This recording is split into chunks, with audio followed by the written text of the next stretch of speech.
This channel does not promote any violent, harmful, or illegal activities. All content provided by this channel is meant for an educational purpose only. আর এই মুহূর্তে নজর রাখতেই হচ্ছে পুরসুরার দিকে, সেখানে আরামবাগের সাংসদ মিতালি বাগকে ঘিরে বিক্ষোভ দেখাচ্ছেন স্থানীয় বাসিন্দারা।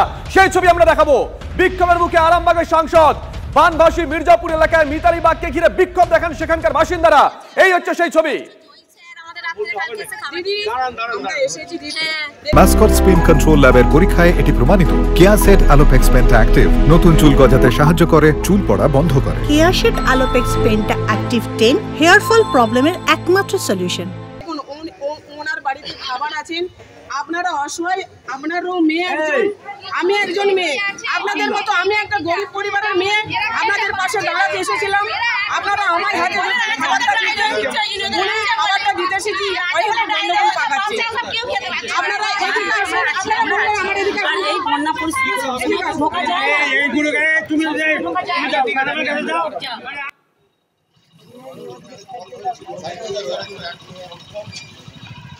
সেবারে আমাদের এখানে পানি পেয়েছিল। এবারে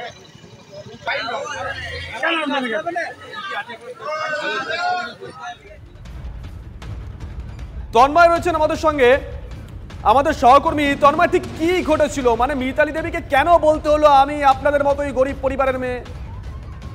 দেখো, পুরসুরার মির্জাপুরে গতকাল মমতা বন্দ্যোপাধ্যায় এসেছিলেন। তারপরে যখন স্থানীয় মানুষজন যখন দাবি করেছিলেন কেন ত্রিপল পাচ্ছেন না, কেন প্রশাসন বাঁধ মেরামতি করছে না, এইসব বিভিন্ন রকম দাবি ছিল। কেন ত্রাণ পাচ্ছেন না, কেন খাবার পাচ্ছেন না, প্রশাসনের তরফ থেকে খাবারও দেওয়া হয়নি, এমনটাই অভিযোগ ছিল। যখন মুখ্যমন্ত্রীকে যখন বলতে গিয়েছিলেন, মুখ্যমন্ত্রী তখন ওইখান থেকে চলে যায় কয়েকজনের কথা শুনেই। তার মিতালি বাগও ওই সঙ্গেই মুখ্যমন্ত্রীর সঙ্গেই ছিলেন। তারপরে আজকে যখন ত্রাণ নিয়ে খানাকুল থানার পুলিশ নিয়ে, এই পুরসুরা থানার পুলিশ নিয়ে যখন পুরসুরা মির্জাপুরে যান, তখন পুলিশের সামনেই সাংসদকে বিভিন্ন দাবি দাওয়া জানাতে থাকেন এবং বিক্ষোভ দেখায়। বানভাসীরাই বিক্ষোভ দেখায়। তাদের দাবি এই যে দুদিন ধরে খাবার পাচ্ছেন না, ত্রাণ পাচ্ছেন না, ত্রিপল পাচ্ছেন না, এই এতদিন তিনি কোথায় ছিলেন, কেন আজকেই এলেন? কালকে কি মুখ্যমন্ত্রী যাওয়ার পরে তার মনে পড়লো? এতদিন তিনি কেন আসছেন না? এই দাবি জানাতে থাকেন। কোনো রকমে আরামবাগের সাংসদ মিতালি বাগ সেই দাবিকে কার্যত প্রাধান্য না দিয়েই সেইখান থেকে একটু সাইড হয়ে যান এবং তাদের বিক্ষোভকে উপশম করেন। কিছু ত্রিপল এবং কিছু খাবার আবার আনিয়ে তাদেরকে দেওয়া হয়। এই মুহূর্তে পুরসুরাত থেকে মিতালি বাগ বেরিয়ে গেছেন। নজর থাকবে তন্ময়, নজর রাখো। এদিকে আজ পাঁশকুড়ায় বন্যা পরিস্থিতি পরিদর্শনে যাচ্ছেন মুখ্যমন্ত্রী। গত কয়েকদিনের নাগাড়ে বৃষ্টি, তার সঙ্গে দোসর ব্যারাজ থেকে জল ছড়া। হাওড়া, হুগলি থেকে মেদিনীপুর, বর্ধমান, বাঁকুড়া সর্বত্র ভোগান্তির ছবিটা একই। ঘর ছাড়া বহু মানুষ। গতকাল পুরসুরা, কামারপুকুর, ঘাটাল পরিদর্শনে যান মমতা বন্দ্যোপাধ্যায়। সেখানে গিয়ে সাধারণ মানুষকে আশ্বাস দেন, পাশাপাশি অভিযোগ করেন কেন্দ্রের বিরুদ্ধে। মমতা বন্দ্যোপাধ্যায় পরিষ্কার অভিযোগ করেন যে বারবার রাজ্যকে না জানিয়ে ডিভিসি জল ছাড়ায় বিহার বাঁচছে, কিন্তু বাংলা ডুবছে। এদিকে পাঁশকুড়ায় বানভাসী এলাকা পরিদর্শনে সুকান্ত মজুমদার। প্লাবিত এলাকায় ত্রাণ না পাওয়ার অভিযোগ বানভাসী এলাকার মানুষের।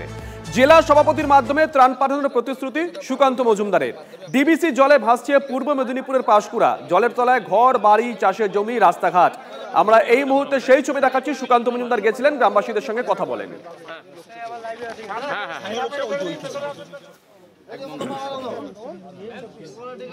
এত জলের তোর আবার আসবে, অসুবিধা নেই। আমরা যতটা পারবো জেলা সভাপতির মাধ্যমে আপনাদের কাছে পাঠাবো। ঠিক আছে তো?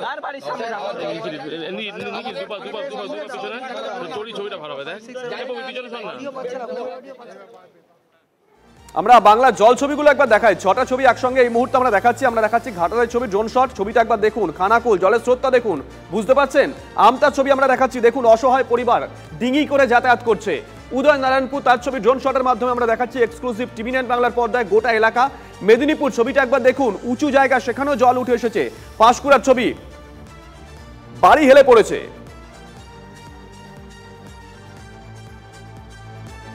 খানাকুলের বিস্তারিত ছবিটা দেখাই আপনাদের। জলের তলায় খানাকুলের 2টি ব্লকের 24টি গ্রাম পঞ্চায়েত। রাজ্য সড়কের ওপর দিয়ে বইছে জল। পুরসুরার 8টি এবং আরামবাগের 7টি গ্রাম পঞ্চায়েত ভেসে গেছে ডিভিসির জলে। প্রায় লক্ষাধিক মানুষ বাড়ি ছেড়ে আশ্রয় নিয়েছেন উঁচু জায়গায়। যোগাযোগের একমাত্র ভরসা ডিঙি নৌকা। পানীয় জলের নলকূপগুলি জলের নিচে। এই অবস্থায় প্রাণ নিয়ে ক্ষোভও বাড়ছে মানুষের মধ্যে। প্রশাসনের তরফ থেকে কিছুই আসে না, প্রশাসনের তরফ থেকে এখন পর্যন্ত কিছুই আসে না। বাচ্চারা কি খাবে দাবে, কোথায় রান্না করবো, কি খাওয়া দাওয়া কিভাবে এসে পৌঁছালো।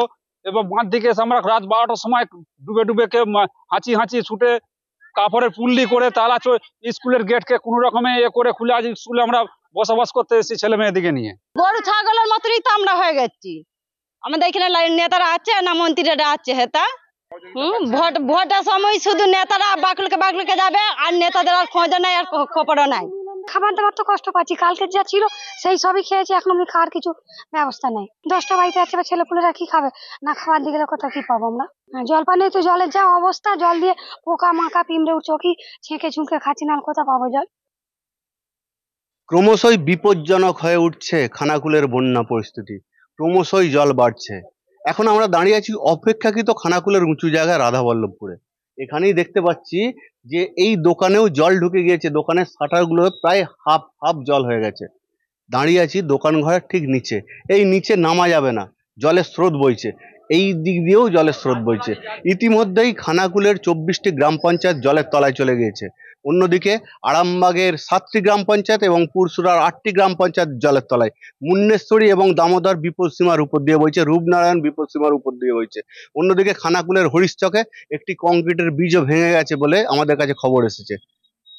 সাধারণ মানুষের অভিযোগ যে তারা ত্রাণ পাচ্ছে না, ত্রাণের জন্য হাহাকার উঠেছে, পানীয় জল নেই, পানীয় জল খেতে পাচ্ছে না, তারা এই বন্যার জলকেই কোনোভাবে ফুটিয়ে খাচ্ছেন। এমনই অবস্থা খানাকুলে। গতকাল আমরা দেখিয়েছিলাম কুশালীর একটি ত্রাণ শিবিরের, সেই ত্রাণ শিবিরেও জল উঠে গিয়েছে। তার ফলে ওই স্কুলের ওপরে তারা ত্রিপল লাগিয়ে বসবাস করছে, এমনকি ঘুটঘুটে অন্ধকারে দিন যাপন করছে গবাদি পশুর সঙ্গে।